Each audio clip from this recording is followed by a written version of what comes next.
Coming up on this episode of Nintendo Cartridge Society, you can't spell Capcom without APC. Not in that order, though. The Dead River waits to be freed from the curse, so the Nintendo Cartridge Society waits to be freed from the curse with you.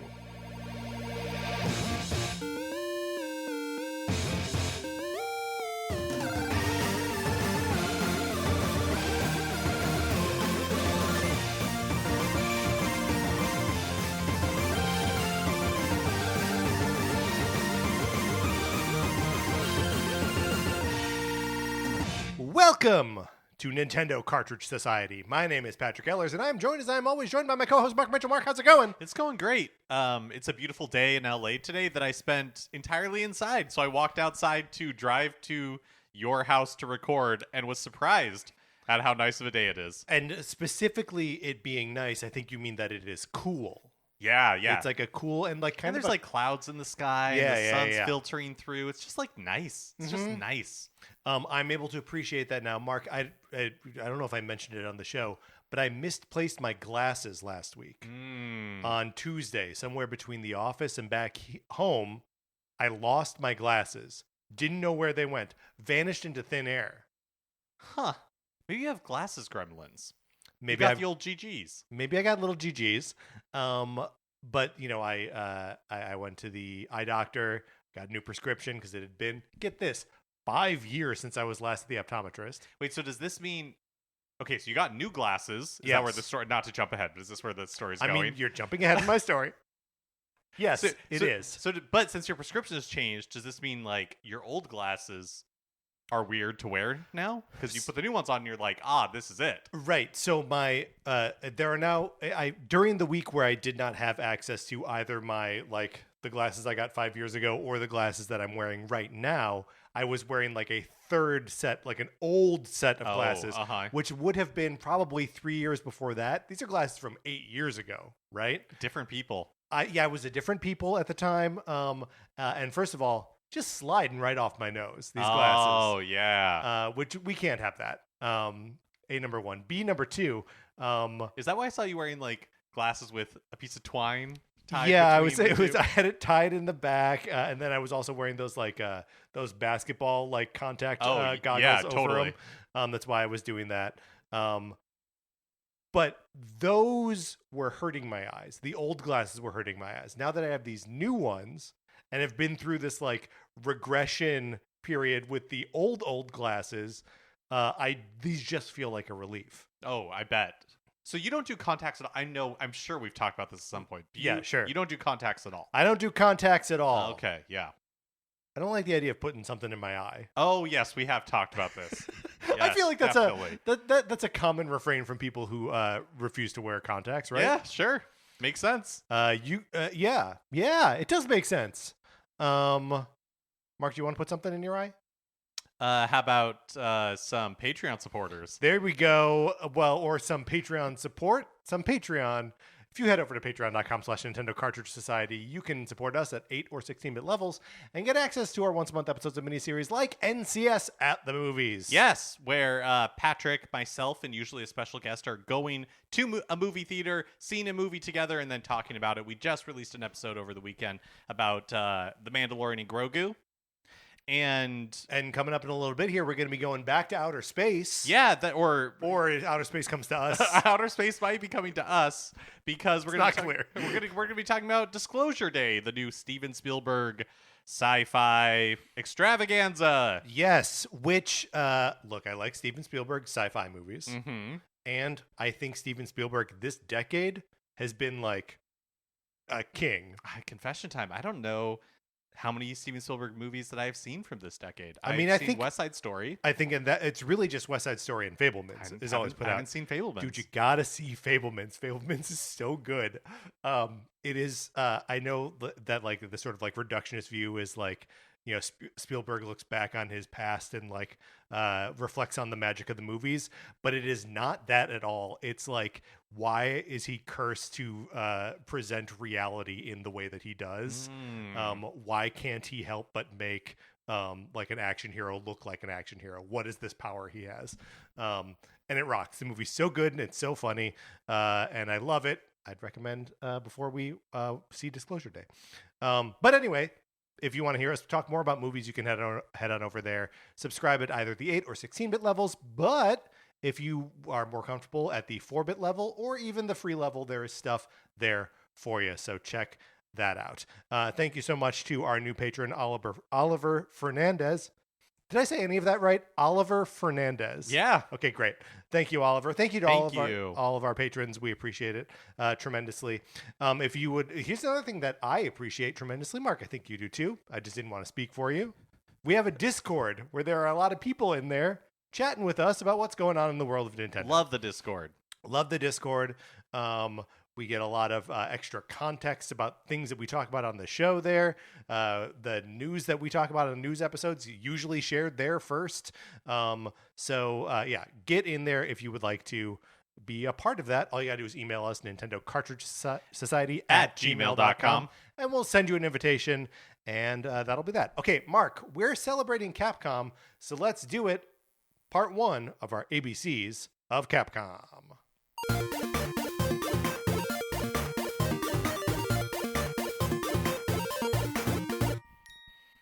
Now, this is a episode format that you and I have done a handful of times now, right? Yep. We can explore a topic from many angles.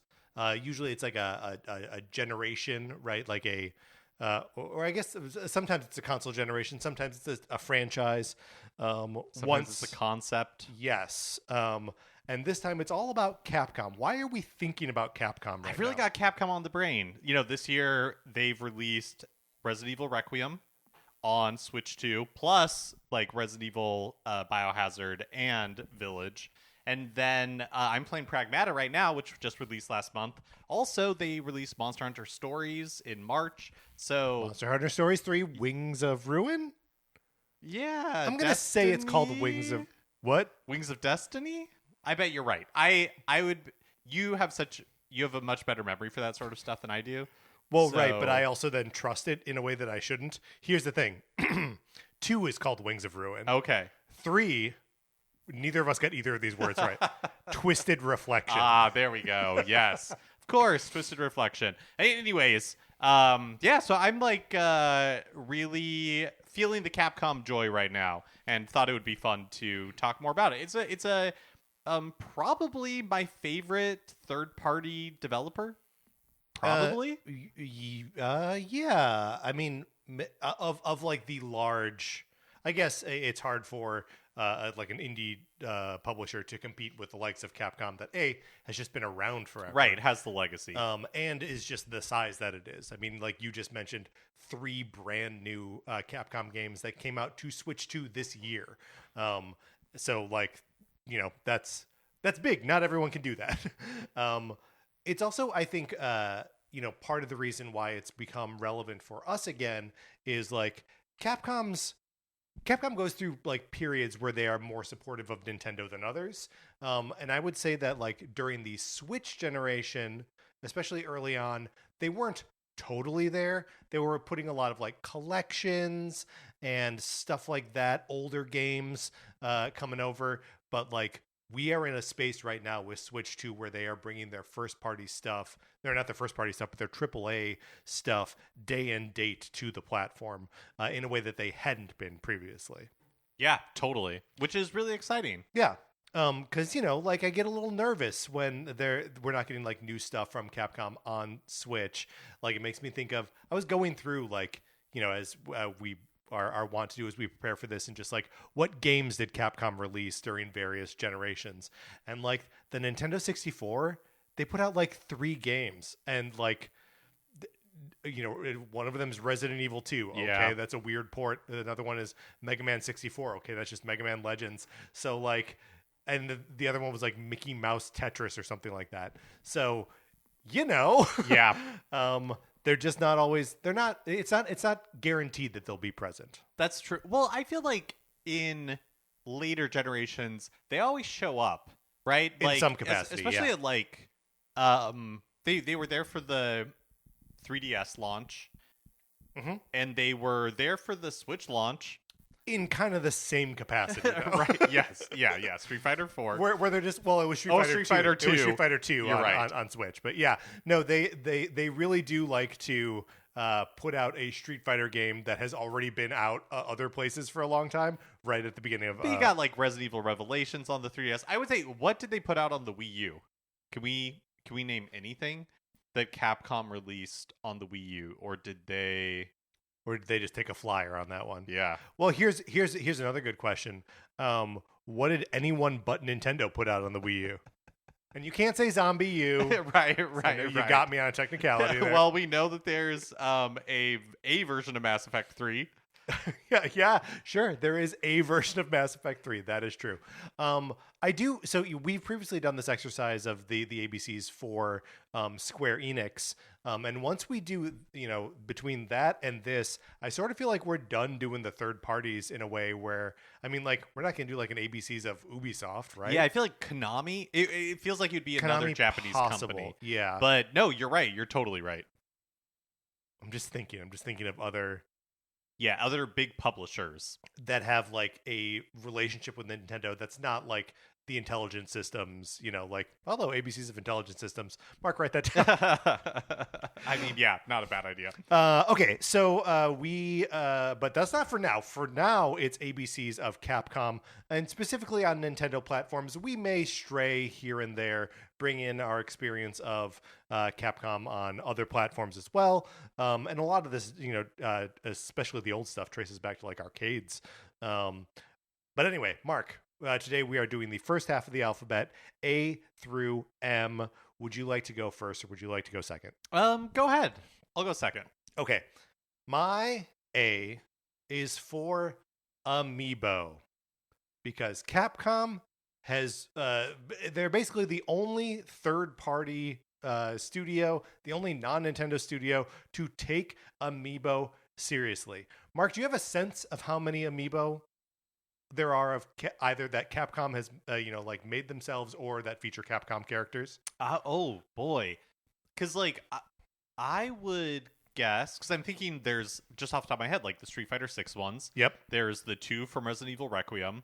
There is the 1 for Pragmata. And that's not even counting Diana. That's not even counting the Street Fighter 6 cards. Yes. So that's like what, 7 in the past year? So in total, there are. So you missed the Monster Hunter Stories of course. 3 Amiibo, but then also the Monster Hunter Stories Twisted Fate 2. Yeah, no, Twisted Reflection. Twisted Reflection. And Monster Hunter Stories 1 and Monster Hunter Rise.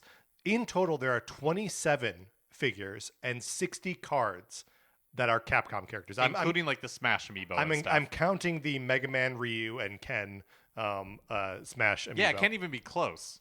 No one else even comes close.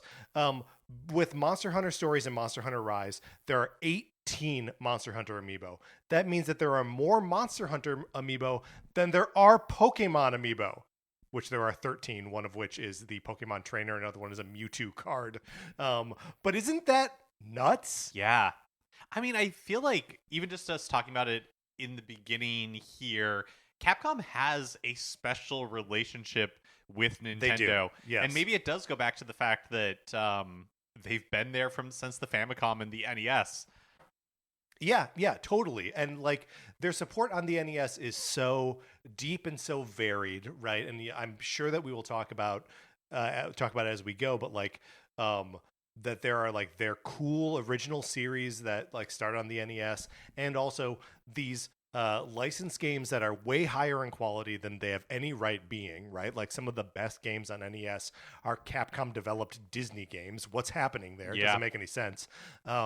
But I do wish that they were better at amiibo than they are, because the Street Fighter 6 amiibo, like, okay, Luke, Jamie, Kimberly, that's fine. Like, if they just did a set of like the original 8 or the original 12 Street Fighter 2 characters, like, I'd buy each one of them. I wonder what the collaboration, or if it is a collaboration, like what is the process for Capcom to make official Nintendo amiibo? Because there are like other figurine companies. Totally. To be like officially an amiibo, what does that process look like? How much say does Nintendo have on it? Yeah. Like, what is that like? I would be curious to know. Yeah. But yeah, so keep fighting the good fight, Capcom. Keep putting out amiibo. I also wish that their amiibo looked a little bit better. I was thinking about getting you that Diana amiibo, Uh-huh. but it's kind of ugly. It is kind of ugly. It is kind of ugly. The other ones that I'm intrigued by but don't really want are the Resident Evil Requiem ones. Yeah, again, they don't look that great. And it's weird that they led with the Grace Ashcroft amiibo Yeah. and not the Leon Kennedy amiibo. But, whatever. They have them for both. So, but really, like, give me some like weird big monster amiibo. Yes, yeah, totally. Give me that big baby. Give me the big baby. Yes. That's a great A. Thank you. That is crazy to me how many amiibo are Capcom related. 27 figures and 60 cards. Yeah. Currently, if they keep adding DLC characters to Street Fighter 6, they will keep releasing more cards. Have they been doing that? Well, so that's they did the original set of 22 cards that you like bought in a pack and just got them all, and then after that they've been doing like booster packs, and this is where I got off the train where I was like, I can't do this because it's another 38 cards, but it's like blind pull. You just like get a booster pack, and it's it never a repeat of those 22 from the starter, but like. If you buy 5 booster packs, theoretically they could all be identical. Yeah, I see what you're saying. I got off that train pretty fast. If I could just buy a set of the 38, I don't know. I'm probably just fully off the train because they did alt like costumes for everyone and then added the new characters in there. So it is a lot of a lot of chaff to get through before getting to the wheat. Yep, that makes sense. Okay, my A is for Ace Attorney. Very good. Yeah, so the Ace Attorney series, I was first published in the West on the Nintendo DS, and that's where I encountered it. And man, I just, it's such a like funny series. The funny is in like the writing is funny in these adventure games, but also just kind of like a weird series to exist. So this starts as like the Phoenix Wright games. Yes, that's right. And Ace Attorney is sort of like the overall umbrella for the Uh-huh. various spin-offs and stuff. Yep.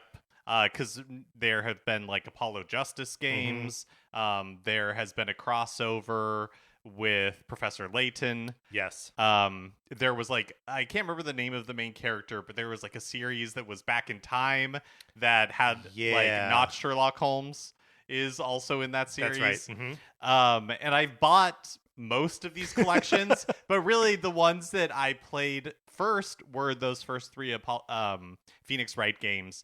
And yeah, like, I've talked so much on this show. I have such a place in my heart for whodunits and for lighthearted whodunits. And the Phoenix Wright series is just like a comfort series for me. I've repurchased it so many times at this point. But just like love those characters, love that world, love like the mechanics are fun, and just overall just a really good time. I also think it's fascinating how much the Ace Attorney games represent a genre that I don't necessarily associate with Capcom. Right. That like they don't really have a bunch of other visual novels or mystery games or anything really like that. Like point and click adventure type things. Yeah, it's like not part of what they do. Especially early on, they were so action focused. And like even going forward, like I don't know if we'll talk about them as we go, but like the Breath of Fire series, those are developed by Square Enix but published by Capcom, correct? I don't think that's true. Is that not true? But we will get there. We will. Okay. Yeah. But I mean, regardless, even if that's not true, I really don't know the Breath of Fire franchise. Yeah, it doesn't seem like what Capcom is known for. Yeah, totally. And they well, I think I will also be talking about are you going to talk about Breath of Fire something in like 1 second? Yes, exactly. But the other thing I wanted to say about Phoenix Wright is that in the in 2020ish there was that Capcom like leak if you remember that, where Yes. they were hacked and that information was put online. And as part of that, there were plans for a new Phoenix Wright game. It's been or a new Ace Attorney game. It's been a while since we've had like a new Ace Attorney game. We've had ports and collections, but not a brand new one. And I still hold out hope that someday we will get, because it is like, it's a popular series, but it's definitely not Monster Hunter. It's definitely not Resident certainly Evil. not. I think the collections, like the first collection when it was released, like in HD, those first 3 Phoenix Wright games like sold over 1 million, but I don't know that any of the other collections did. You know what I mean? Yeah, I was one of those. I bought it when it was collected on Switch. But yeah, I hope someday, and I feel optimistic that someday we'll get a new Ace Attorney game. Yeah, we got it at some point. Can I fact check myself in real time? Yes. Breath of Fire was published in the West on Super NES by Squaresoft. Oh, It says interesting. Squaresoft on the box, Okay. even though it's developed by Capcom, which is where my confusion comes in. Yeah, that totally makes sense. Well, let's talk about Breath of Fire, because that is Why? my we're moving on B. to B. Yes. So the first 2 games in the series were on Super Nintendo. I've never played a Breath of Fire game, but to your point, like with Ace Attorney being kind of like a outlier in Capcom's oeuvre, Breath of Fire is a straight up turn-based RPG set in like a fantasy world, a la classic RPGs like Final Fantasy. Dragon Quest. Yeah, like released in Japan in 1993. So they were late to the party, but they threw their hat in the ring and were like, we're going to do one of these too. And the series kind of like ran out of steam by 2002. So didn't even really last a decade, but they pumped out 5 games in that time. Was there not a 6th one that was like a mobile game? There is. They published a bunch of mobile games. I see. In Japan. But even that, all of those were released by 2008. Like the series has been dormant since 2008. So it's been almost 20 years since Breath of Fire has been anything. And those mobile games in Japan, they were all, you know how a lot of the Final Fantasy mobile games are using character or like take place in the world of Final Fantasy 3 or like all that kind of stuff. Yeah, sure. That's what they were doing with Breath of Fire. It wasn't necessarily, they were new games, but reusing the worlds and characters from the previous games, seemingly mostly just like nostalgia bait for people who grew up playing those Breath of Fire games. But I've always just found that I don't feel like they have a very strong reputation. Breath of Fire, it's not really a series that has people's imagination or people have nostalgia for. You don't really see people talking about Breath of Fire online very often. Well, and especially like on the Super NES when like the competition is Final Fantasies 4 and 6 and Chrono Trigger and Secret of Mana, Super Mario RPG, which is like, okay, like we had the appetite was met already with like pretty high quality games. And then even like I know Breath of Fire 3 has a pretty big fan base. That would have been the one on PlayStation, but also by PlayStation you've got 3 great Final Fantasy games and Final Fantasy Tactics, and then also like the PlayStation was sort of like a machine that just like birthed RPGs. Like it was just lousy with them. So yeah, it just seems like it never necessarily distinguished itself as like something special to like the greater audience. Yeah, I feel like Capcom, I mean, yes, they let the series run for about a decade, but in some ways it feels like they saw the writing on the wall. Have they ever gone back to that well? They obviously do RPG-like games, but never, they've kind of left that to other companies. That's just not their thing. Yeah. Well, it's also like outside of Monster Hunter, I feel like they don't really do the like sword and shield kind of. There was like the Dragon's setting. Dogma series. Yeah, but, that is true. But even that is 2 games, and the second one released 5-6 years ago or something. Like it's been a while. Yeah, I just feel like Capcom is more like comfortable with either contemporarily set stories or like future settings. Yeah. Or a series of licensed worlds or early on in their output. A great B, Breath of Fire. My B is for Bionic Commando. The first two games, there was an arcade game first, but then there was an NES version of it, and then also on Game Boy. And the core thing, first of all, Bionic Commando, hilarious in that it is like so like 1980s like sci-fi sort of sci-fi like action movie coded. Your character's name is Nathan Rad Spencer. Rad is in quotes, so they would just call him Rad, which like, hey, more video game characters should just be called Rad because that's cool. But it's a platforming action game where you can't jump. The character doesn't jump. Instead, he's got a sort of like grapple hook arm that he uses to like latch onto things and swing around and like get over gaps that way. The Game Boy version of this game is available on Nintendo Switch Online, and it's fun in a very like Game Boy game kind of way. But yeah, it's just a cool little game. They've made a bunch of other Bionic Commando games as like time has gone on, including some of them that add a jump button. Oh, interesting. Which is bizarre.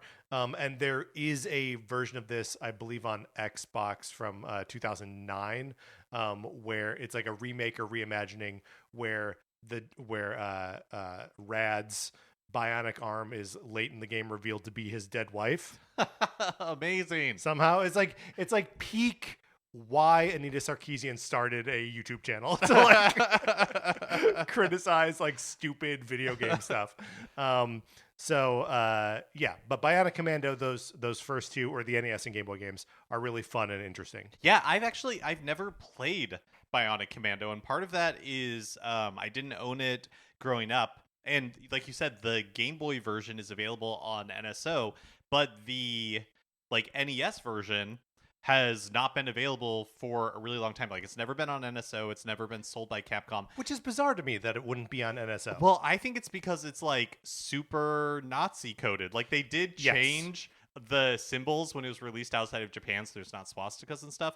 But at the end of the game, you're still... they changed his name to Master D, but it's still Hitler's head that you're exploding. You're still fighting Hitler's head. But hey, like, put it in there. Let us fight some Nazis. But yeah, when I was doing research for this, I learned that it is in Street Fighter 6.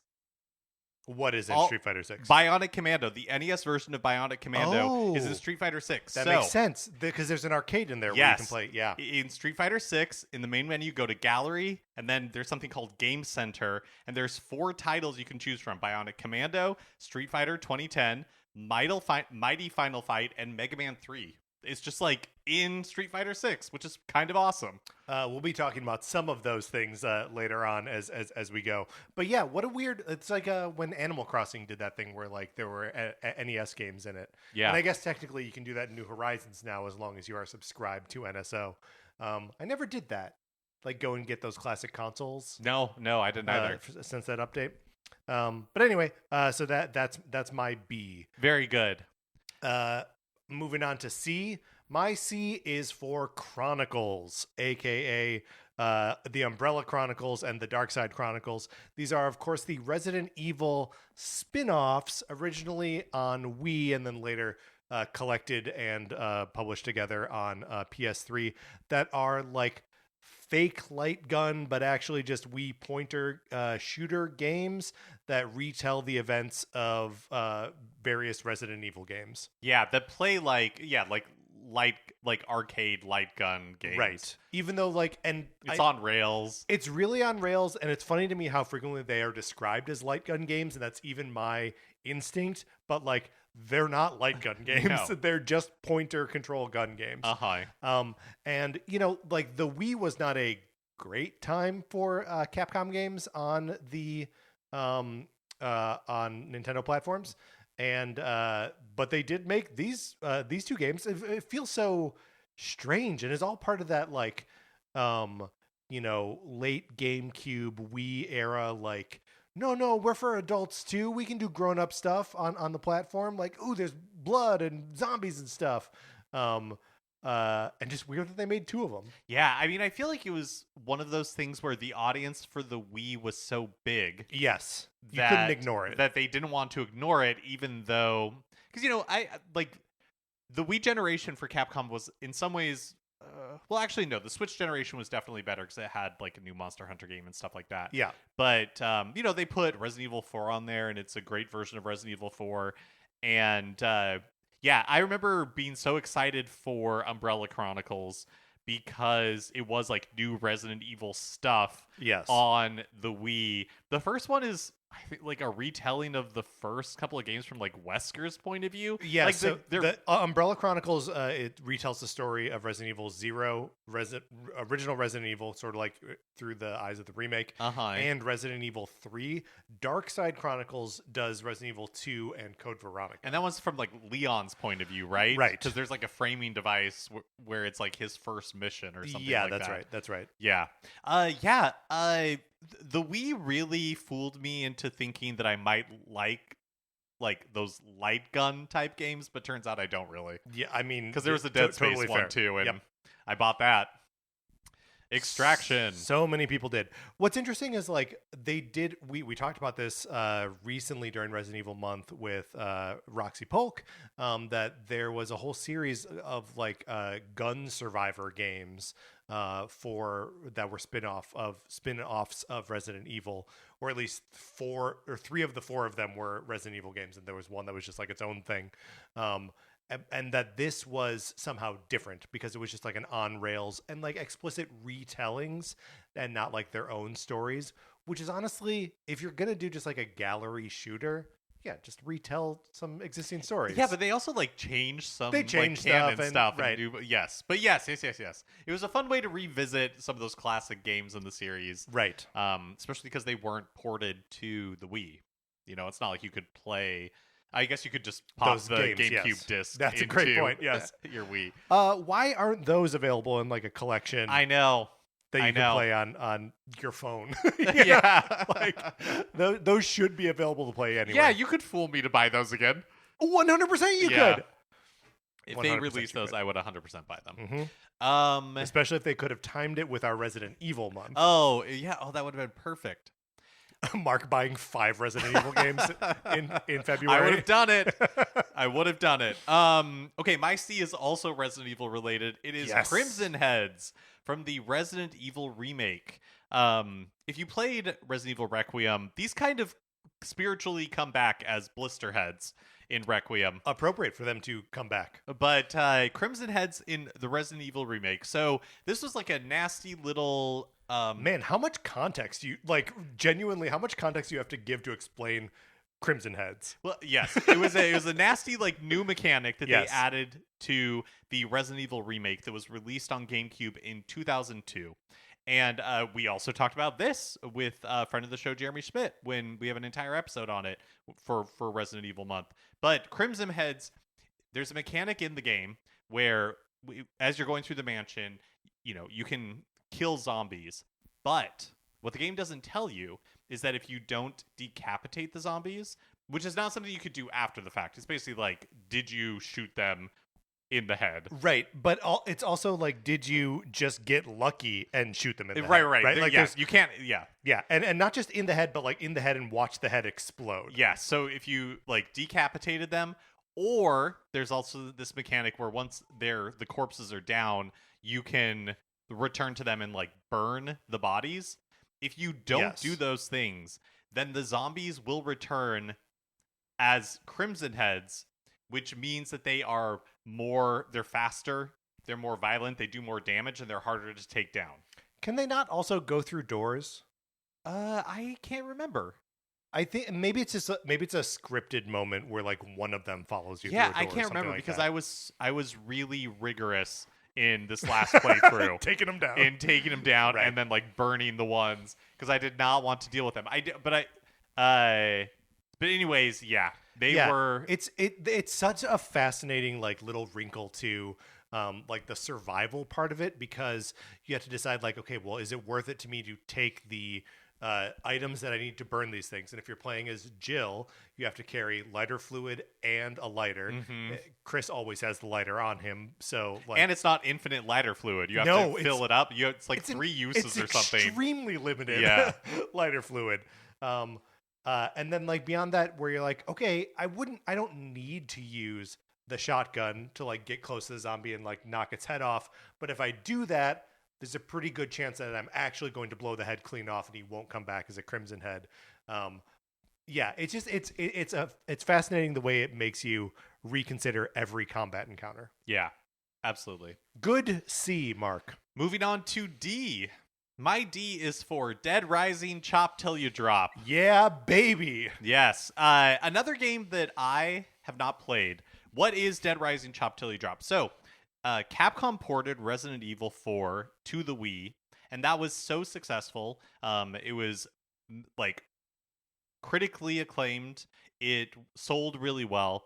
And so they decided to bring Dead Rising, which was really like an Xbox 360 launch showcase game. Yes.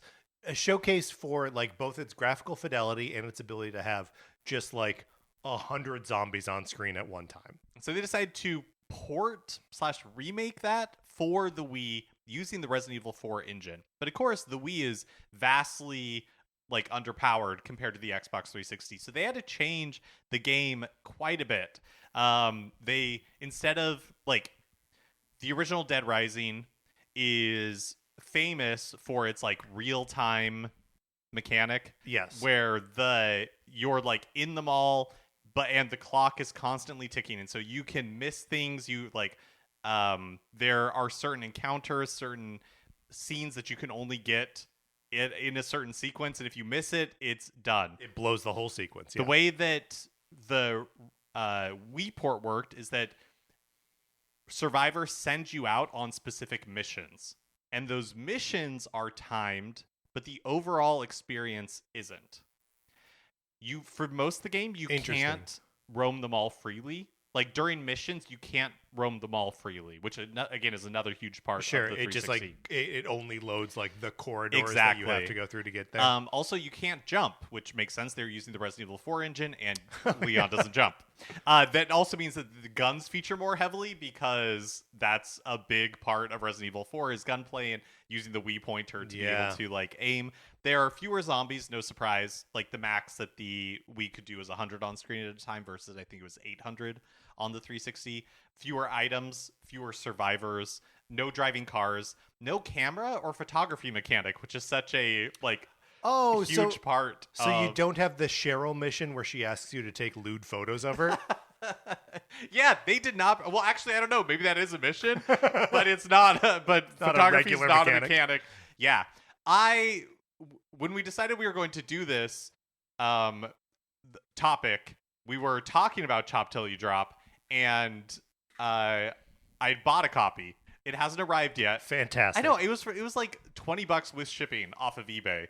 Fingers crossed it works. But anyways, we're gonna have to play this. Oh, totally. Because it's one of those like weird things that I've always wanted to experience. I love the first Dead Rising so much. I think it'll be really fun to see like this kind of like bizarro version of it. Yeah, we had mentioned this when we were talking about Chop Till You Drop, but I would also really like to play that Dead Rising remake, the deluxe edition remake or whatever they call it, DRDR. Yeah. Just because like I really, really love that game. Like I love it for its restrictions. I love the way it hates the player. It's just like aggressive towards you, which like in a lot of ways is what a zombie game, like a zombie survival game should be. And like Frank West is such a like unpleasant but still likable dude. Mm-hmm. Like, yeah, I don't know. It's a good game. It's a special game. And in a lot of ways feels like Nintendo tapped into the same sort of thing with Pikmin, right? Where it's like there's a bunch of enemies on screen at one time or guys that you're controlling. You're severely limited by time. It feels very like arcadey and like there's a big campaign, but even in a big campaign, you feel the desire to like revisit and do it better.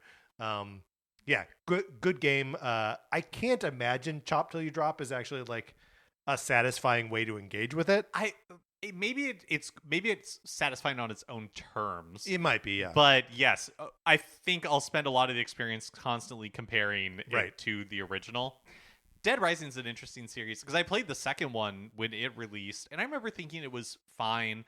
Like I had a good time with it, but it's definitely, they started smoothing the edges almost immediately. It Right. doesn't have the same time mechanic that the first one And does. Frank West isn't the main Frank West, character. no, it's Right. his name's like Chuck or something. He drives And a he motorcycle. looks like it He has a too. kid. He has Yeah. like one of those leather jackets with like stripes down the sleeves, I think. I can yes. Um, Has he covered wars? no, he hasn't. And I think maybe the third one and maybe fourth one have different protagonists too. I just feel like this series like lost something as it went on. I think so too. And they started to smooth the edges. But yeah, someday maybe I'd be interested in playing the third and fourth ones if they ever port those. My D is a game we've already alluded to, or maybe I was just alluding to it. DuckTales Aha! on the NES. There are two of these games, DuckTales and DuckTales 2. It's my favorite thing that Capcom has ever done with the Disney license. There's that Disney Afternoon collection that collects both the DuckTales games, both Chip 'n Dale Rescue Rangers games, the Darkwing Duck game, and Tailspin. All good to one extent or another, but DuckTales is a shockingly good non-linear Mega Man-like, directed by Keiji Inafune, of Mega Man or of Resident Evil fame. It's Wait, no. Inafune is yes, is Mega Man. is You're Mega right. Man. I was right. Mikami is Mikami, yes. I'm Resident Evil. tripping myself up here. Came out in North America first, October of '89, and then Japan the beginning of the next year. 5 levels, multiple endings. You have to loop back around to like get key items after you've cleared levels. It's also just insane how iconic the pogo mechanic is. That games like Shovel Knight and Hollow Knight, Cranky Kong in Tropical Freeze, and it traces like this foundational video game mechanic traces its origins back to a DuckTales game.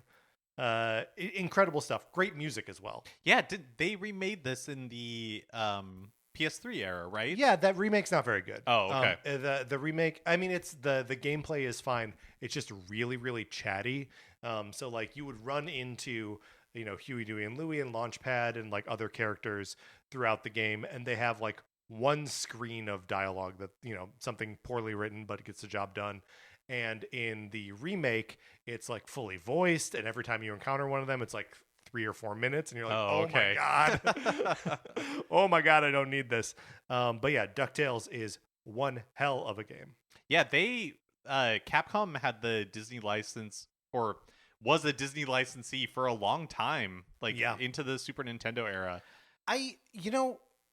Well, I've got another Disney license thing to discuss later on in this episode, and I want to kind of like blow out that discussion even further from there. But in the meantime, I'll move on to my E. Great.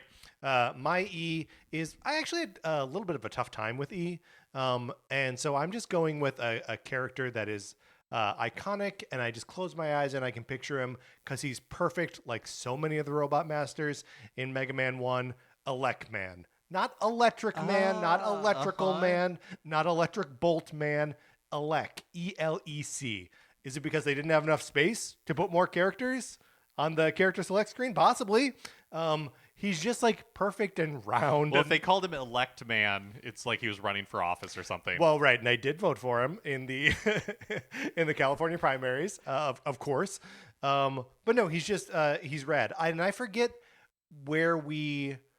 Wait, because you and I ranked the Robot Masters from Mega Man's 1, 2, and 3. Yeah, you're right. I can't remember where we ranked him either. We must have. I think we maybe ranked him below Iceman because like the Iceman design is also kind of perfect.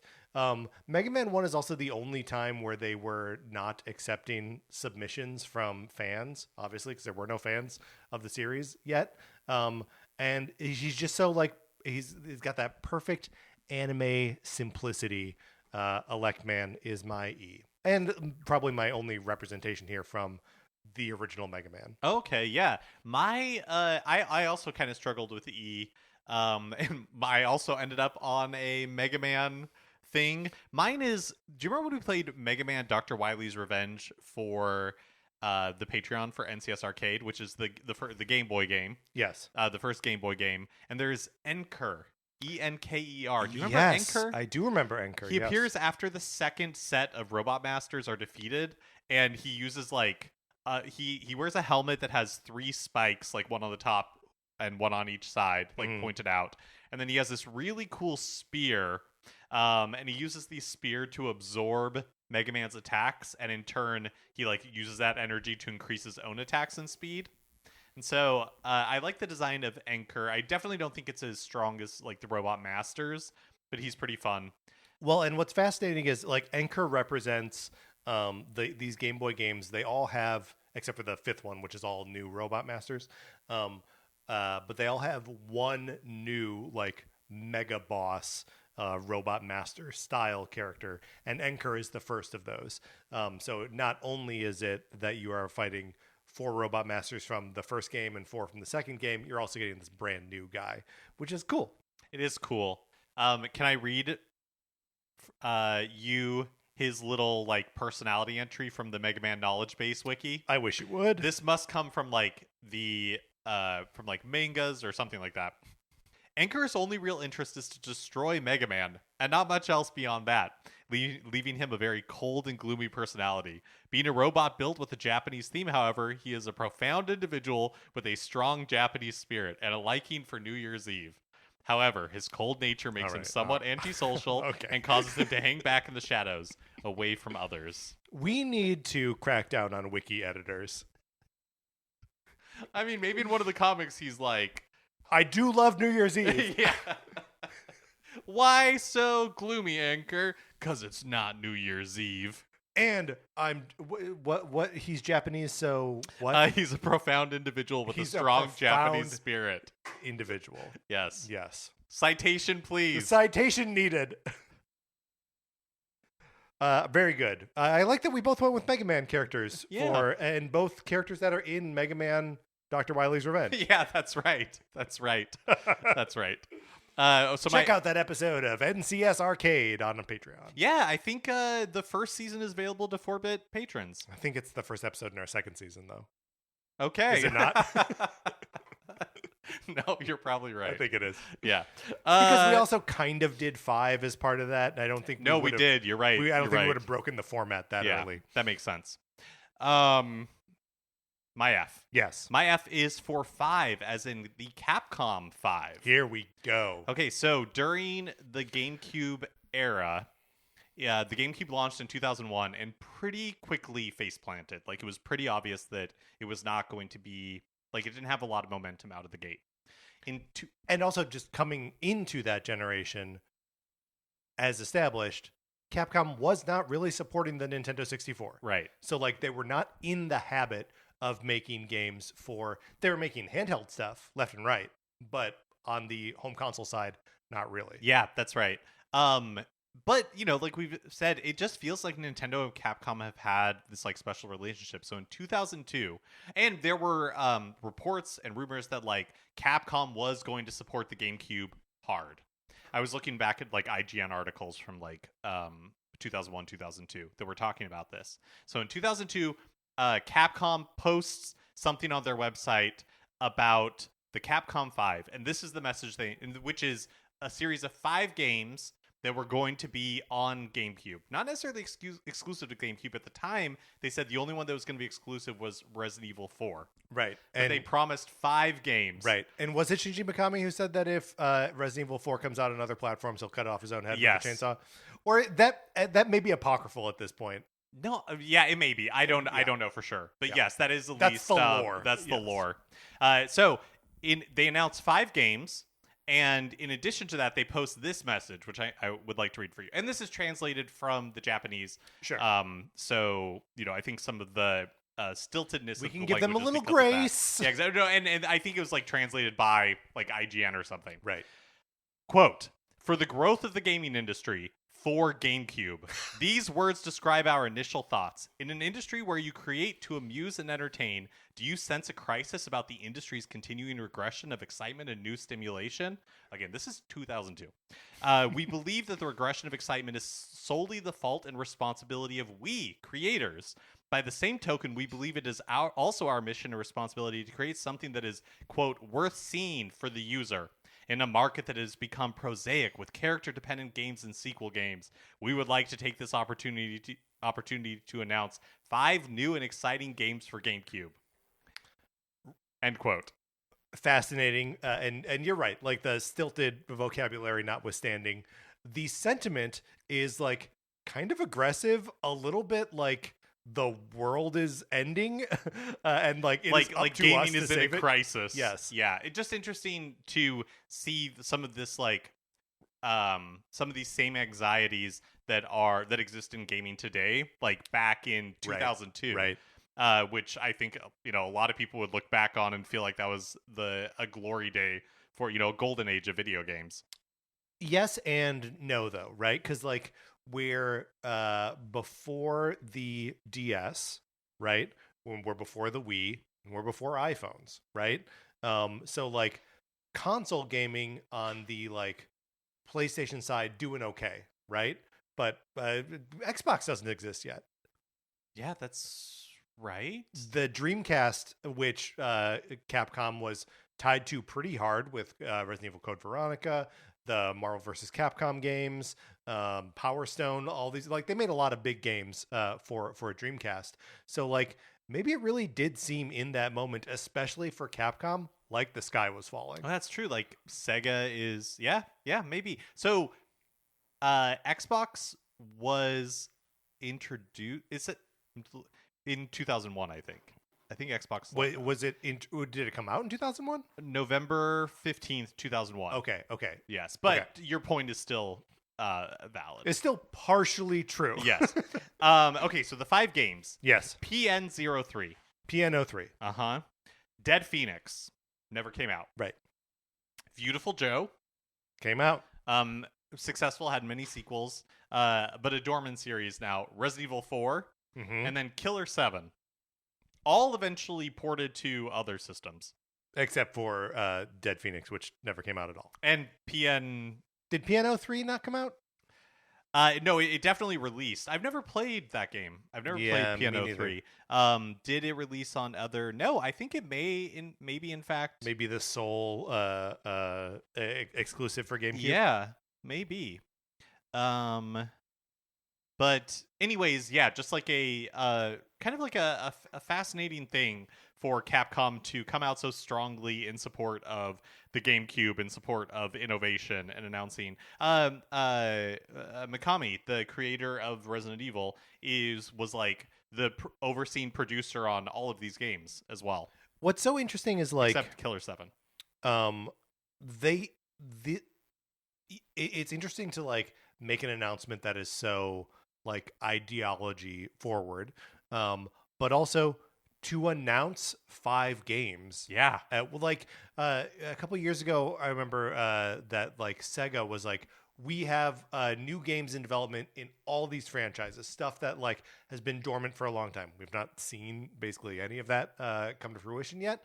But like that's just not how games are introduced. Like if you're going to reveal 5 new games, you're going to reveal 5 new trailers and be like, this is a game, this is a game, this is a game. You're not going to be like, here are 5 new games that we're making. Yeah, just like a really fascinating kind of like, I don't know, backing up of the GameCube, being like, hey, we're standing up for the little guy here. We're here for creativity and doing stuff a little bit different. Which is fascinating that it that doesn't really. I mean, Resident Evil 4 is one of the greatest games ever made. So, like, I guess in some ways it worked out, but like, continued lasting GameCube support was not really the result of that. Right. But anyway, and definitely didn't meaningfully change the trajectory of the GameCube, like their success. Yes. Yeah. Although I will say that like modern day Capcom seems to be embodying some of the things that they're talking about there. Yes, obviously some of their hits are games that are reusing characters and like franchises and stuff, but like the Monster Hunter story series just in general is a relatively new concept. Each one is new characters, and like a Pragmata, a brand new IP, and even Resident Evil Requiem, which is the ninth basically mainline game in the series, or 10th or whatever, but is like taking a chance, is doing something different, right? Like it's got its separate perspectives, two characters, kind of thing going on. It's all just Yeah, I mean, like, I think they're doing it. I think they're being the interesting developers that they were crying out for back in 2002. Yeah, totally. That is interesting. My F is for, so there's kind of two of them, and they each have two Fs in them. Final Fight 2 and Final Fight 3. I was a big fan of the Super NES version of the original Final Fight. Loved it. Thought it was super fun. It's basically like beat 'em up. Has a lot of the there's a lot of DNA from that game pulled into Street Fighter games as they go forward. Oh, so it's not a fighting game. No, it is not. It's a brawler. It's a I've never beat 'em up. played any of these. And it was only, it was many years later that I realized that the Super NES port of Final Fight is inferior because it's, missing a lot of things, but primarily it's missing a third character. On the Super NES, you can play as Cody or as Hagar. Hagar is the mayor of Metro City, and he's also like a professional wrestler who walks around wearing overalls with just one of the, things buttoned. What is that? A suspender, I guess? Hi. Are they still called suspenders on overalls? I mean, they should be. I don't know what else they would be called. I guess you could call it a strap. Maybe it's more like a strap. But they act as suspenders. They suspend the pants. Yeah. Yeah. Yeah, I just wonder if they have a different name. But so you're missing Guy, who is like another like martial artist, and is like the more the games all take place in Metro City, which is basically like a New York knockoff.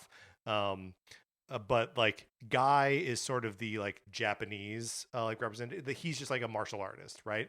So he's like the anchor of the series. He's a little bit like the anchor. Yes, he's profounding like New Year's.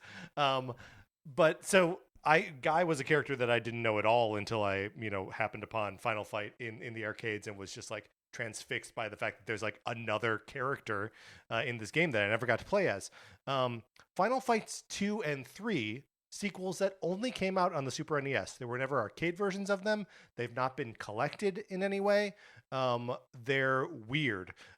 So in Final Fight 2, Hagar returns from the first game, as well as the other two playable characters are Maki, who is Guy's fiance's little sister, Guy's fiance having been abducted by the Mad Gear Gang. So the character who wasn't in the first game on Super NES, his fiance and maybe daughter or something, I don't know, are kidnapped, and that's like what you're doing in the game. So Maki's another playable character, and then Hagar has a friend whose name is Carlos Miyamoto.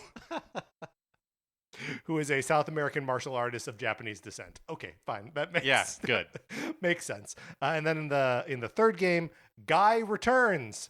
Guy for the first time playable on the Super NES, and Hagar, and then two other characters, Lucina, who's a Metro City detective, and Dean, who is a Street Fighter whose family was killed by the Skullcross Gang. 4 playable characters in this game. And just like an absurd little extension of the Final Fight series just on Super NES. Huh. And not really explored anywhere else. Some of these, so Carlos has a sort of cameo in Street Fighter 6.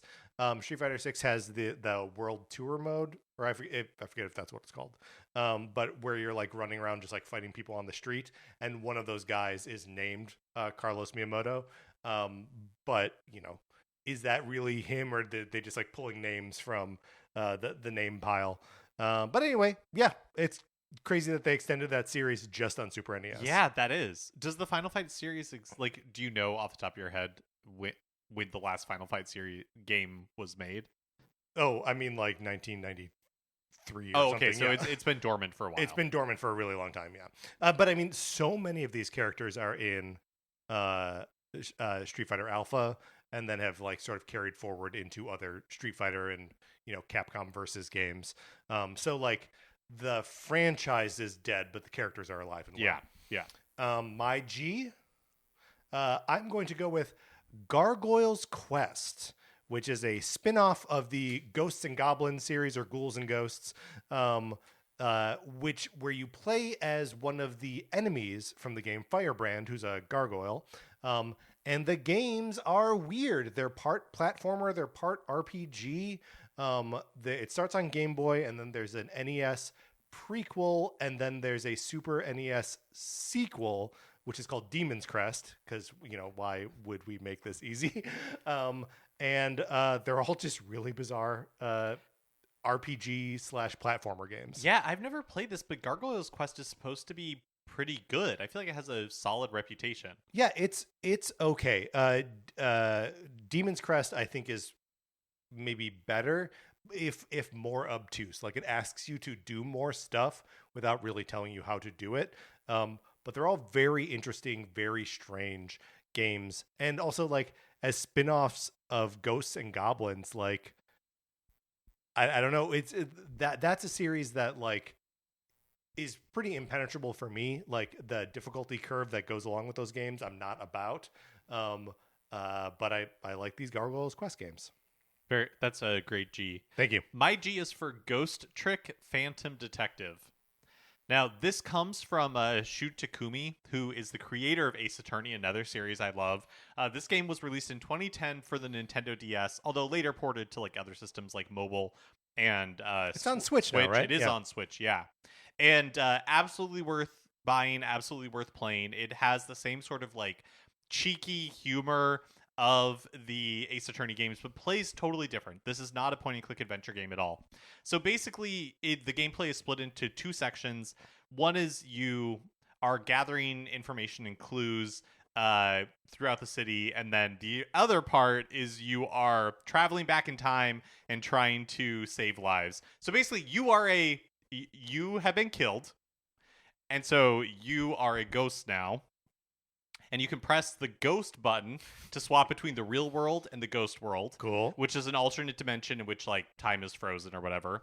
So your character's named Cecil, and you take the form of like a blue flame, and you can travel between nearby objects. And then not every object is like interactable, but the ones that are, you can basically like swipe from interactable object to interactable object in a little like puzzle element. And then when you're not in Ghost World and when you're in the real world, you can't move around, but you can possess objects and you can manipulate them, which are ghost tricks when you're like manipulating them. I like that. And then so, like, that example on Wikipedia, moving a cart of donuts may prompt a character to chase after it while also giving Cecil access to, like, new areas because you're on the cart or whatever. Anyway, I'm doing a really poor job of explaining, you're doing a good job like, what makes the game yeah. fun. And, like, the puzzle elements are really fun. The story is really fun. The characters are great. It has so much personality. The music is really nice. I really recommend Ghost Trick Phantom Detective. It bombed when it came out. Unfortunately, but did it also bomb when they re-released it? Probably. I mean, I don't know what their I don't know what their expectations were right. for it, for a game that was I think reviewed really well, but just for whatever reason did not connect with the Nintendo DS audience. But worth checking out. I don't think it's that expensive on Switch, so definitely worth giving it a try. I had two questions. One, is this before or after the GameCube game Geist? It must have been after. Must have been after, 2010. Right? Yeah. Geist, of course, a first-party Nintendo game where you play as like an army guy who dies and then has to like his ghost haunts stuff. Yeah. To like solve puzzles in the world. And then the second thing was and then now I can't remember the name of the game. It was a DS game and a Wii game, and then got collected on Switch. You played it. I didn't. From 2024. There's a ghost boy in it. Oh, yes. The Another Code Recollection. Another Code Recollection. Yes. What's the name of the ghost? Is his name V? It's like or something? Q or Q, something like yeah, that. it's just a letter. Yes. I was going to ask if that was the ghost's name. No. This ghost, but I couldn't remember any of the details. More charming, yes. A wonderful G, Ghost Trick Phantom Detective. That means it's my H. Mm-hmm. And my H is Hidemaru Fujibayashi, who now is the, like, director of the Zelda series, directed Yes. Breath of the Wild, directed Tears of the Kingdom, and before that, directed like Skyward Sword. Skyward Sword, yep. But even before that, well, actually, okay. He started his career designing layouts for like haunted house attractions at Japanese theme parks, which awesome. Does this guy just have your dream career? Yeah, but then he joined Capcom and worked on a bunch of games, but eventually became the director of The Legend of Zelda, Oracle of Seasons, Oracle of Ages, Minish Cap, and then made the jump to Nintendo, and is, to my mind, the like clear successor to when Aonuma, right. yeah, when Aonuma retires, that or moves on to something else at Nintendo, that Fujibayashi will become the new Zelda producer. And yeah, like what a crazy career. Yeah. A crazy career, and like obviously a talent, and it's so like interesting to we're in a post the Mandalorian and Grogu world, so like we're sort of reeling from the like, oh my god, Dave Filoni is like in charge of all the Star Wars stuff, but he is sort of George's hand-picked successor, and like Hidemaru Fujibayashi sort of seems like the best case scenario of that same kind of thing, where it's like, totally, you actually are the heir apparent to this. You not only seem to understand what makes Zelda good, but like have fresh, new, fun ideas that like are exciting and invigorating to the series, rather than a let-in thing dragging us down. Not to speak totally ill of Dave Filoni. Yeah, I mean, right. Well, this is not a Star Wars discussion, so we don't have to get into it here. But yeah, I think I think that in these big franchises, be they Star Wars or Zelda, that like succession of the creative forces behind them is a concern, right? Yes. Will be very curious when the next 3DS Zelda is revealed, and eventually the next 3D Zelda. Yes, 3D Zelda. Yeah. Sorry, I said 3DS. Yeah, like because Fujibayashi has been directing Zelda games for a long time now, right? Almost like, I mean, geez, when did Skyward Sword come out? Like 2010 or something? And obviously, like these Capcom games before it, he's been directing Zelda games for a like long time, 25 years. Yeah. So I wonder if this next game he will no longer be like directing. It's a good question, and will be like a layer removed. He didn't direct Echoes of Wisdom, right? He didn't, and that's because did he direct Tears? He did. He did direct Tears. Yeah. So yeah, I mean, I wonder if that's sort of like a sidestep over into the no, what's their name? The studio that made Grezzo. Yes, Grezzo. Thank you. Step sideways into Grezzo making the game, and so there's like that workaround. But yeah, I wonder if that's the sort of like easing him into not directing the next Zelda game. My H is for Harvey Birdman, Attorney at Law. Mark, do you remember Harvey Birdman, Attorney at Law, the cartoon? I do, voiced by Stephen Colbert. It was one of the Adult Swim shows that was repurposing old animation from like classic Hanna-Barbera cartoons into a comedy show. The most famous, I think, of this is Space Ghost Coast to Coast. Yeah. Where there's also like C-Lab or something. C-Lab 20, whatever it was, is another great example of that.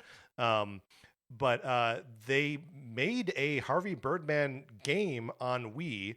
The developer High Voltage, who made The Conduit on Wii. And it's very Ace Attorney-like. It's published by Capcom. Oh, okay. And I don't really know why, but it is. And I don't know if they just like needed Capcom on board to like use the Ace Attorney like mechanics. But it's a notoriously short game. Like you can get through it in about an hour and a half. I watched a little bit of some long plays. It's funny. Most of the voice cast is back. Stephen Colbert is not there, which is a little bit of a bummer, as he's the main character. But the sound alike is pretty good and is funny. Just kind of bizarre that they made this Harvey Birdman and game. That's so funny that Capcom published it. Yes. Yeah. It's weird, but then you're also like, I don't know, Capcom made all these other licensed games throughout their history, so like I don't know. Yeah, that's true. That's true. But yeah, what a strange, and also just like thinking about that time in 2008, and like just on the Wii, that like this Harvey Birdman game occupies a similar space in my head to like the Strong Bad's cool game for attractive people. Where it's just like, yeah, sure, anything can be a game. Right. Well, I actually wonder. Okay, so you said that was released in 2008. Correct. I just wanted to see when the first DS collection was published. Of Ace Attorney. Oh, that was 2005. Okay, cool. So that's my H, Harvey Birdman, attorney at law. My I, moving on here, one that I sort of struggled with here, incomplete games / an incomplete series, which I'm using to refer specifically to Mega Man Legends 3. Mark, do you know much about the Mega Man Legends franchise? No. So it's and the first game in this series was released on Nintendo 64 as Mega Man 64, but it's basically the same game as Mega Man Legends, which is kind of like an adventure RPG sort of game.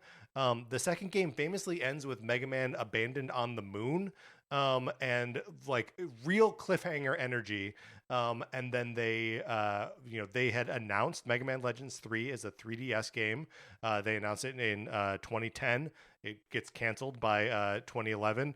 And, there was like a prototype version that was going to be sort of like the like first couple chapters or like a prequel or something.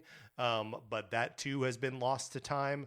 There was a portal through which like fans could submit or like upload ideas or like pieces of, I don't know, like they were really trying some community outreach stuff on the development of this game to like prove there was an audience there. And by 2011 Capcom was like, no, there isn't, and shut the whole thing down. And so Mega Man Legends 3 is one of those like great like lost media things, a series that never got its final chapter, even in the like downgrade to 3DS, because the other ones were console games, right? I think about that trajectory a lot in the same way as like the Mother series, where Mother 3 originally started as a Nintendo 64 game and then like got away from them, and they're like, okay, forget all this. We can't do this expensive version of this game. We can make a GBA game many years later. And so this is even with the downgrade to 3DS. And they're like, no, we still can't really crank this out on budget on time. And so it just doesn't exist. My eye is for IGN watermark on the Okami Wii love cover this. art. So in 2008, Capcom ported Okami to the Wii, another game that we played for NCS Arcade. But the box art included an IGN watermark. They had taken the art from IGN's website, apparently, and didn't notice the watermark. It's, like, not super clear, but once it was out in the wild, once retail copies were out, yes, fans started to notice. So what they did is, as a make good, players could write into Capcom, and they would send them 3 replacement covers, each with, like, different, fun. special art. But my understanding is that it never got corrected at retail, because I don't know that after that initial printing, that they ever like did a reprinting, because Okami on Wii did not sell particularly well. Right. And also Capcom, I don't know, just has made errors like this in the past. Like in 2012, copies of the 3DS game Resident Evil Revelations were shipped with the spine of the case reading Resident Evil Revelaitons,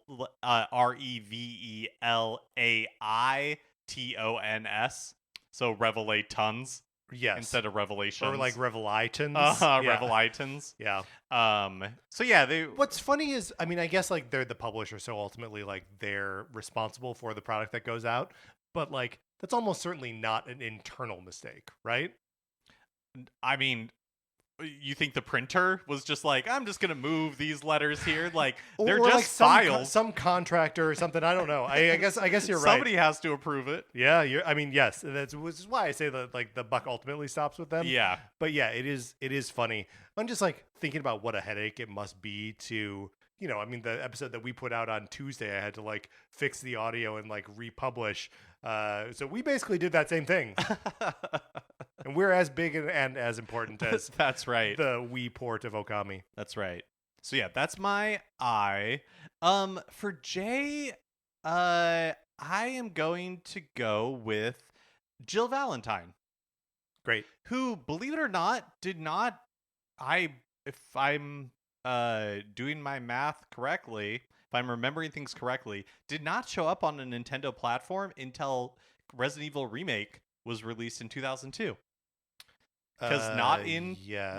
in RE2, which was on Mhm. Nintendo 64, and then I don't think there was another opportunity until Resident Evil Remake. Right. Well, and the Resident Zero, Evil's maybe. 2, she's not in 0. Yeah. Resident Evil's 2 and Remake comes out first, and then 0 comes out like 6 months later, right? Could be. Um, but then they released GameCube versions of Resident Evils 2 and 3, so she would have been in 3, but I think that comes out after. So Yeah. I think you're right that the Resident Evil remake on GameCube would be the first time Jill Valentine appears on a Nintendo platform. Yeah. Yeah.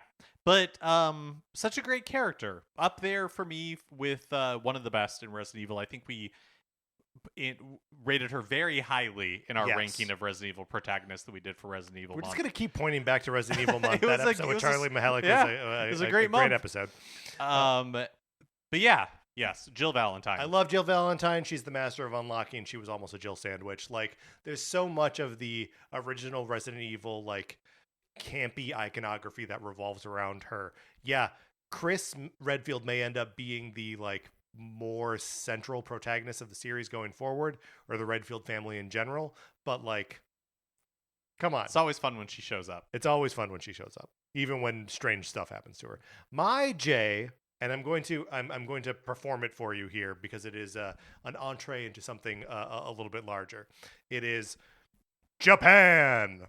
It is the announcer voice in the Street Fighter 2 that is for whatever reason the Japan part of that is like imprinted on my brain forever, and is like, when I see the word Japan, I think of the Street Fighter 2 announcer saying Japan.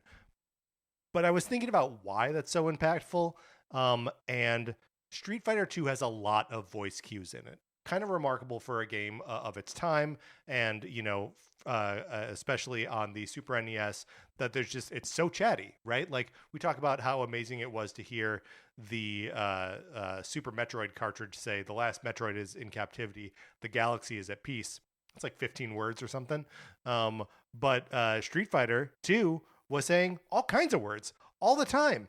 And it fits so neatly into the sort of pro wrestling melodrama aesthetic of Street Fighter that you're like announcing the characters' home countries as though they are like part of their wrestling stats. And it's the same kind of thing that lets you hear the characters shout their special moves, when you're throwing 4 sonic booms in a row, or a spinning bird kick, or a Hadouken, all of these things that are like, I mean, I know, like, you can kind of trace some of that sort of like shouting the special move to like anime and like Dragon Ball Z and stuff like that. But I feel like that's got to be the first time in video games when they're like shouting Shoryuken as they're doing an uppercut that's named that same thing. It's just so cool. And it all for me is like, it all hinges on that Japan. That's great. USA. That's my J. Okay. K, I'm going to stay in the world of Street Fighter, sort of. My K is for Ken Masters. Ken, but specifically, so this is Street Fighter 2, the original Street Fighter, Ken. This is specifically as he appears in Street Fighter 2010. How much do you know about Street Fighter 2010? Basically nothing. It's a sequel to the arcade game Street Fighter. It predates Street Fighter 2. It's an NES game, and it's like a side-scrolling futuristic action game. And it really ends up being a sequel to Street Fighter in name only. And can I just read for you the opening crawl? Please. Ken had no interest in the frontier. Then his partner Troy was killed. Someone broke into their lab, stole their invention, and left Troy as a pile of jelly on the floor. It's been 25 years since Ken was king of the Street Fighter circuit, but that's nothing some good bionics can't fix. Fortunately, the killer's path is pretty easy to trace. Every frontier world the killer visited became quickly infested with Troy and Ken's remarkable cyboplasm. In small doses, it can give people the extra strength they need to remain alive. In large doses, it comes alive and takes over the body and mind of its host, turning them into violent, mindless supermen, or, in some cases, super aliens. Only the skills of a Street Fighter can pass the gauntlet and destroy the evil fiend responsible, and Ken will avenge his friend's death if it is the last thing he does. That is really good. That's really good. That crazy? Yeah. Just casually being like, their invention was stolen. Yeah. And then cyboplasm? What are we talking about? And Ken had no interest in the frontier. No. That is a perfect opening line to anything. Right? That's like Jacob Marley was dead to begin with. It's Call Me Ishmael. It is like foundational literature. What do they mean by frontier?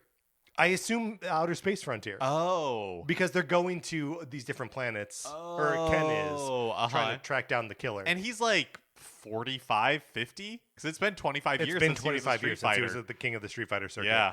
Yeah, but that's nothing that some good bionics can't fix. Truer words. That's so good. Yeah. Have you played this game? No. Oh, okay, yeah. No, it has a reputation for horribleness. Makes sense. That totally makes sense. Yeah. But man, Ken, what a journey that character's been on. Seriously. He has like a wife and kids in the Street Fighter series now, or I guess he got divorced and is sort of like a deadbeat by the time of Street Fighter 6. But hey, man, just hold out to 2010, which I guess hasn't happened yet in Street Fighter 6, because you're gonna have a special lab with your friend Troy who gets murdered. Yeah, I mean, yes, he is a pile of goo on the floor, but you had some good times in that lab. Yeah. Pile of jelly, please. Oh, jelly. I'm sorry. Yeah. That is excellent. That's so good. It's one of the great opening crawls of all time. Okay, my K is for Kinstones in Minish Cap. Oh, and I find these so interesting. So in Minish Cap, also available in NCS Arcade, and that for sure is in the first season because that was our first episode.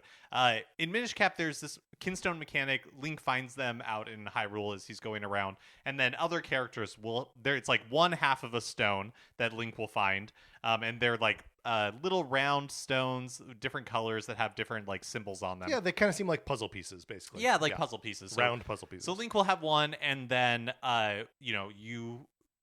through the course of the game, you should be talking to different NPCs, and they may have a second piece, and so you can fuse the two halves together, and it grants good fortune, which basically means that a secret opens up somewhere in Hyrule, like a new path, a cave, something like that. The reason why I think these are so interesting is that they feel, again, going back to the Fujibayashi of it all, he directed Minish Cap and then directed Skyward Sword. And in Skyward Sword, they have gratitude crystals, which to me are so similar, yes. like such a similar idea, even though gratitude crystals work a little differently. They're not like pieces that you're putting together. They are just a collectible that you are finding to give to this demon that is living in Skyloft, Petro, who wants to be human, right? So he wants you to collect like 80 of them or something like that, and so you do that by doing like nice things for people, and you're rewarded with these gratitude crystals. I just love that. To me, it seems like an idea that Fujibayashi had and implemented in Kinstones, but it just like stuck with him and wanted to elaborate on or use again with these gratitude crystals. It's like a way to make the like social aspect of the game into like a physical material reward. Yes, yeah. Which, not really expounded on in later games beyond Skyward Sword, but just kind of interesting. Do you talk about Minish or Picori later or anything? I do not, but I imagine that we could / will in the next episode. Okay, so I'll hold it then. I'll hold this bonus. Bonus. Okay, so that brings me to my L. I was going to talk about Lad from Bionic Commando, but since you already did, I'm going to talk about also known as Rad. So he was like Lad in the NES game, became Rad in the second game, and in the third game became Nathan Rad Spencer. Very good. Where he is now settled. But instead, I'm going to talk about Leon Kennedy. Perfect. Perfect. Like, that's another one.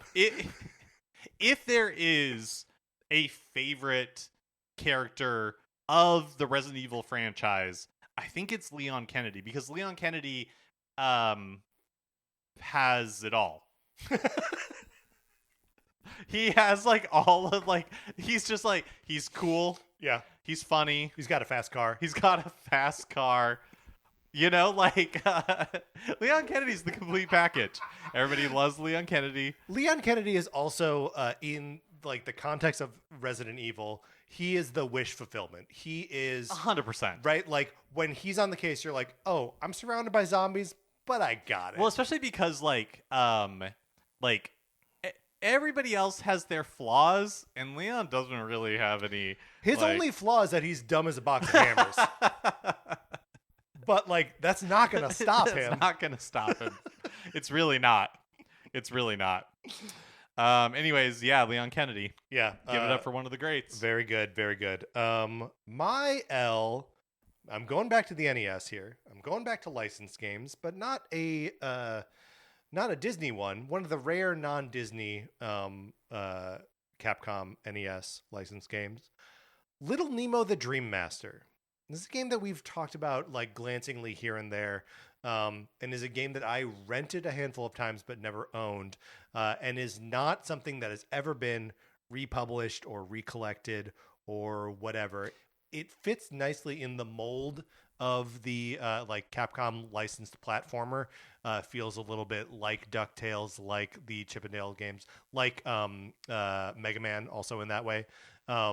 And it's based on a manga, and there was like an anime movie made about it. I think after the game came out. Oh, is it based on a manga? I wasn't sure if it was based on. I've never played this game. To me, this is in the same pantheon as like Little Samson. Yeah, totally. That other like NES game that is possible to find and is supposed to be really good. I wasn't sure if this was based on that like old comic book or comic series. Well, Like yeah, I mean, it may also be that I'm actually less well versed on what the like origin of the Little Nemo series is. I could also like you're sort of alluding to, is that a French comic or? I think it's American, It's American. But because I think it was a newspaper comic. I'm looking it up right now. That sort of makes sense. Yes, Winsor McKay created Little Nemo in Slumberland. Started in 1905 and ended in 1927. Okay, so nice long run, but so long ago. But yeah, but I have I'm on Wikipedia. Video games, yes. So in 1990, Capcom produced a video game for the NES titled Little Nemo the Dream Master, a licensed game based on the 1989 film.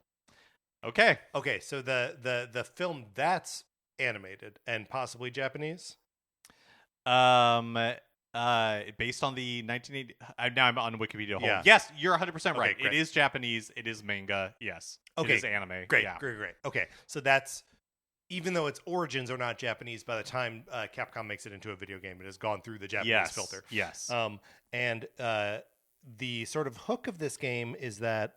You're this little boy in his pajamas traversing Dreamland to rescue a princess, and you are equipped with these candies, and you use the candies to either transform into or ride various creatures as you encounter them. So you need to turn into or ride these the enemies in order to access different areas, to access different abilities. Watching some gameplay of it today, I was like, oh my god, this is exactly what I like about Yoshi and the Mysterious Book, is that you like see this guy and you're like, oh, I can't wait to like get him to do all the things that he can do. A notoriously very difficult game, but also very cool and has killer music, and is one that I would love to see them put back out somehow. Yeah, it makes sense now why it would be tied up in licenses, because I was like, if it's based on the comic, like that thing has to be out in public domain now, right? But if it's based on a movie from the 80s, from like 1989, that makes sense why it's out of circulation. Yeah. And I feel like a Little Nemo is one of the when you start emulating NES games that you're like, that's one to put on there, because you will not be able to access it in any legitimate way. Yeah, ever. totally. Okay. Now for my M, which is going to be my last entry for this episode, is a broader category of licensed game. It's just Mickey Mouse. Capcom made kind of a lot of Mickey Mouse games. Mickey Mousecapade on the NES, which is an obtuse platformer with like really perplexing maze elements. Is it the second level? It's the second or the third level where you're like just sort of going from left to right and the seasons change, and like where you go in the level depends or like determines what season you end up in. And it's like every level is Super Mario Brothers level 8-4, and you can't remember what order you're supposed to do stuff in. Really complicated and annoying. But then there are also Magical Quest starring Mickey Mouse, Magical Quest 2 starring Mickey and Minnie, which are like just platforming Mickey Mouse games where like it's so weird because like this is, to my mind, and you can check me on this if it doesn't feel right to you, but in the like late 80s, early 90s, Mickey Mouse as a character seems a little bit like lost. Like totally, yeah. What is Mickey during this period? Yeah. And this is like just slowly as like Mario is eating Mickey's lunch, right? And just like no, he's going to be the mascot that everyone loves. And it makes me. This is the thing I wanted to bring up earlier, of like a weird sliding doors situation. Like, why is it that Nintendo in their early go when they were like working on arcade games before the NES, they wanted to make like Donkey Kong was going to be a Popeye game, right? But couldn't secure the license going forward, and so they create their own stuff. And it's like, by the time of Mickey Mousecapade, which is like 1988 or 89 or something, they're publishing. Disney is publishing a game with Capcom. If they had gotten to Nintendo a little bit earlier and gotten Nintendo to make their games instead of Capcom. Do you know what I mean? Yeah, like, that's interesting. It's like, what would that have totally stalled Nintendo out, and they would have been like a totally different developer because they had these like lazier ideas that they could rest on, or would we have some absolutely killer Mickey Mouse games right now? You know what I mean? Yeah. Like it's all very interesting to think about. I'm glad that's not the case. But I do think that these Mickey Mouse games all deserve like a little bit more love. I get a little bummed out that we had a Mickey Mouse game a couple years ago, which I can't remember the name of. Illusion Island. Illusion Island. Which is a game that I liked, but it was not developed by Capcom. And it's just interesting to see Disney clawing back some of these licenses when they used to have these relationships with Capcom specifically. Like, there is a new Marvel fighting game coming out. It is not being developed by Capcom. Yeah. Despite the fact that they made, the X-Men fighting games and the Marvel vs. Capcom games, where it's just like, I like them having that license. But I'm glad that the Disney Afternoon Collection exists and that they were able to do that. It would be I've never played any of these games. The closest thing that I've ever, like any of those Mickey Mouse games, the closest I've ever gotten was and this was something I debated for my A, is Adventures in the Magic Kingdom, right, which is a bad game, but one because from a young age I was always kind of like fascinated by theme parks, and so a video game that takes place in like a I hadn't been to Disney World at that point, and definitely hadn't been to Tokyo Disneyland, but like Disneyland-esque space, right? Where you are doing a level in Space Mountain, a level in Big Thunder Mountain, a level in the Haunted Mansion. I want to play that now. Yeah. So that was a Capcom game that I always really was like fascinated by. Never owned, but always rented. But yeah, I've never played any of those Mickey games, and I wonder why, if the Disney Afternoon Collection can be collected, why like the Mickey games have been left out of that. I think they probably just have a little bit less of a sterling reputation, because like there were also the Aladdin and Lion King collections that were, yeah, that's right, which are different developers. Those aren't there was a Capcom Aladdin game, but I don't think that's I think Virgin Games does like some of the other ones and stuff on different platforms. And there was also a Little Mermaid NES game that Capcom made. Oh, I didn't know that. It's first of all, just look up the ending to that game because it's wild. There's like a little 8-bit aerial butt in it. It's unreal. Yeah, that it feels like and sounds a lot like the Chip and Dale Rescue Rangers game. And there's a lot of like aerial putting fish into bubbles and then throwing the bubbles as like attacks. It's very silly. So that brings me to my M. And our final entry for today. That's right. Next week we'll do the remainder of the alphabet. My M is for Monster Hunter Tri. So, like TRI. You and I are not big Monster Hunter people, and so I don't think that series is going to get a lot of love in our ABCs. But I wanted to call it out, and I wanted to call it out specifically Monster Hunter Tri because we live in a time with third parties where like console exclusivity, if it can run on a system, third parties are trying to put a game on that system. Right. Like it's becoming, just because games are so expensive, they want to provide it to like the largest audience possible. So it's becoming rarer and rarer for there to be like third party exclusives. But back during the Wii era, that was not the case. Third party exclusives were more of a big deal and more possible.